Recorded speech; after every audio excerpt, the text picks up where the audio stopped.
અરવલ્લી જિલ્લામાં 6000થી વધુ હેક્ટર જમીનમાં ખેડૂતોએ મકાઈના પાકનું વાવેતર કરેલું છે, પણ અચાનક વાતાવરણમાં પલટો આવતા વાદળછાયું વાતાવરણ સર્જાતા મકાઈના પાકમાં ઈયળ નામનો રોગ આવતા ખેડૂતો મુશ્કેલીમાં મુકાયા છે।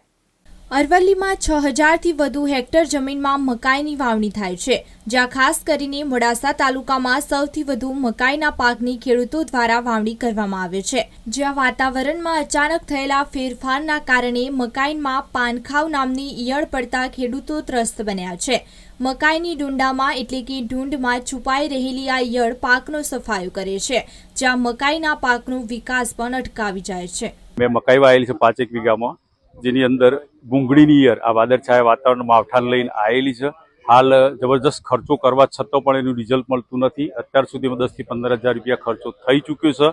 અને બીજી બાજુ વીજળીની એક સમસ્યા છે કે જે રાત્રે વીજળી 12:30 થી સવારે 8:30 એટલે વીજળીની પણ સમસ્યા છે। રાતે મકાઈની અંદર પાણી વારવા જવાતું નથી। ખેડૂત બધી બાજુ લાચાર છે અને દરેક બાબતે એને તકલીફ હોય છે।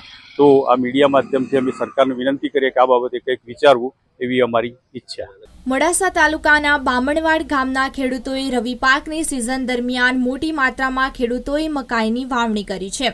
મકાઈની વાવણી થયા અને હજુ તો 40 થી 50 દિવસ વીત્યા છે, ત્યારે મકાઈમાં નવા ફૂટી રહેલા ડુંડા એટલે કે ડૂંખમાં છુપાઈ રહેલી પાનખાવ ઈયળ પાકનો સફાયો કરતો હોવાથી ખેડૂતો ચિંતિત બન્યા છે। ખેડૂતોનું કહેવું છે કે મકાઈના ડુંડામાં છુપાઈ રહેલી ઈયળ રાતોરાત પાકનો સફાયો કરતી હોય છે। ખેડૂતનો મકાઈનો છોડ નિષ્ફળ થઈ જતો હોય છે, ત્યારે હવે ખેડૂતો મુશ્કેલીમાં મુકાયો છે। ત્યારે ખેડૂતોની માંગ છે કે ખેતીવાડી વિભાગ દ્વારા આ રોગ માટે યોગ્ય માર્ગદર્શન આપવામાં આવે, જેથી ખેડૂતો પોતાનો પાક બચાવી શકે।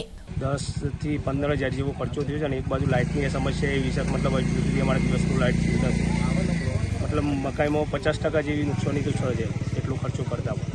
બ્યુરો રિપોર્ટ, અરવલ્લી સમાચાર, મોડાસા।